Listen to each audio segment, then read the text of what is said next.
everybody, Tiffany Solorio here. I am super excited to be a guest designer on the Altenew blog. I am so in love with Altenew's stamps and dyes and inks and everything. They're just amazing company, and their stamps and dyes are just one of a kind and so amazing. So when they asked if I would be a guest designer, of course I said yes, because I have been using Altenew for quite some time and they are just amazing. So for my card, I am going to be using the Leaf Canopy stamp and die set, also some of the Altenew watercolors, a stencil, and some other fun stuff. So I am going to be stamping on some watercolor paper with some Versamark ink, and I stamp it twice just to make sure that I have a nice good impression, so when I add the embossing powder it sticks to the image and I get a nice crisp embossed image. And as you can see here, I am going to heat set the embossing powder, which I am using the Ranger Superfine White Embossing Powder. And I am now going to take some of the Altenew watercolors, and I'm actually only going to be using one color today, which is the Desert Night. It is a gorgeous blue color. I love the contrast between the white embossing powder and the blue. It just ends up being really pretty. So what I do to color my images is pretty simple. I just take a little bit of water in my watercolor brush and add it to each of the petals, and then I'll take some concentrated color and then just kind of put a little bit on each petal, and then I'll go back in and kind of blend out the color from the end of the petal towards the color, if that makes sense. And sometimes I use kind of like a pouncing motion and a circular motion. I just find that that helps me blend out the color a little bit better, because I'm not very good at watercoloring. I'm not a watercolorist at all. I just find this technique very simple, and when I found out that, that when I pounce on the water brush or use circular motion rather than strokes, it ends up looking a little bit better to me. I tend to do that often. So if you are having trouble, which when I explain this in my videos on my channel, what I do, people have found it helpful. I know that watercoloring flowers and petals and different things like that is a little bit difficult. It doesn't have to be once you kind of get out of your own head and just lay down a little bit of color, blend it out a little bit, and just let it do its thing. It ends up turning out really good. So, and you don't have to be perfect. It's not a contest. It's just this technique really relaxes me. So I hope that maybe that tip will help some people. And I'm just going to continue to color these petals the same. And I just, like I said, I add a little bit of water first, then I'll go in with some concentrated color.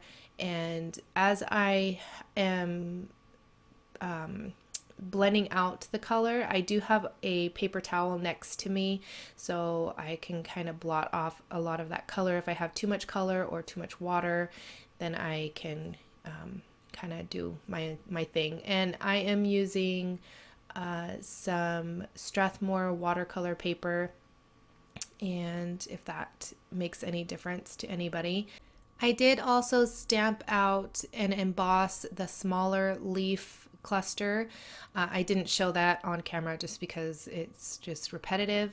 So I colored that as well, and I'm not going to show all of the coloring just because it could get boring. So I finished that, and now I'm moving on to my card base, or my card front panel, top panel, I guess. So I am using some washi tape to tape down my stencil, and then I'm going to use some Versamark ink and a stencil. This is the Classy Stripes, I believe, stencil from Altenew, and I'm just swiping down the ink onto the paper. That way it can, as you could see, it just leaves a little bit of the Versamark ink so that I can use the embossing powder to heat emboss, because I am going to do some ink resist blending technique, sort of.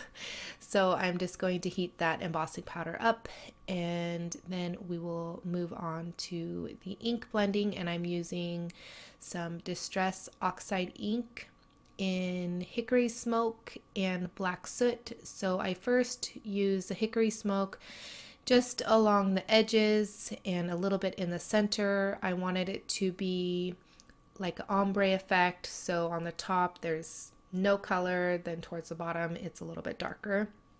And so I'm going on the edges, and I do have an extra paper here and I use it to help blend, and it really works, especially if I feel like I have a little bit too much ink on my tool. I can kind of blotch it off, and it ends up working really well. So I go up on the top edges a little bit, and then I'm going to go in with the Black Soot in just a second here. And maybe I'm trying to blend that as best I could. I wasn't really too worried just because I knew I was going to add the leaves, and it would help cover up some of the not so blended areas. So I'm going in with the Black Soot, and then I'm just doing it a little bit darker on the edges, and then I'll take a paper towel and just wipe off some of the ink that's on the white embossing powder areas, and then I'm gonna go back in with the Hickory Smoke. All right, so I took a black strip of paper and just stamped out "Thank you" in Versamark and embossed it with the white embossing powder, and then added just a little strip of gold just to add a little bit of extra something to the card. Now I'm going to die cut the leaves out with my Spellbinders Platinum 6 die cut machine, and then I'll set those aside. I am using some Prima metallic watercolors to add a little bit of shimmer and just a little touch of something to the card. Like I said, I am more of a mixed media type of person, so splatters and imperfections is just it. I love it. I think every added layer to any project, whether it's a card or a scrapbook page or anything, it adds to the end result of the card. Even if you end up covering a lot of it up, it just, like I said, it adds to the end result. All right, so now I'm going to add the panel to the card base, and this is just some adhesive from scrapbook.com. It comes in like a really big roll, and I'm just going to add that to the card base here. And I did leave a 1/4 inch border around the card just to give it a little bit more interest. And now I'm going to add the leaves with some liquid adhesive from Tonic Studios, and I'm just going to add that one kind of in the upper right hand corner there. And I don't press it down just because I knew that I was going to have to shift it a little bit, so I didn't want to. This stuff dries actually pretty fast, and my go-to adhesive is actually Fabri-Tac, which doesn't dry that fast, but I'm out of it, so I had to use this, which I don't mind. This is great adhesive, but I like the Fabri-Tac a little bit better just because it doesn't dry as fast. So as you could see, I'm kind of fiddling with placement, and I'll kind of push everything a little bit and kind of get it exactly where I want, and then I can push everything down.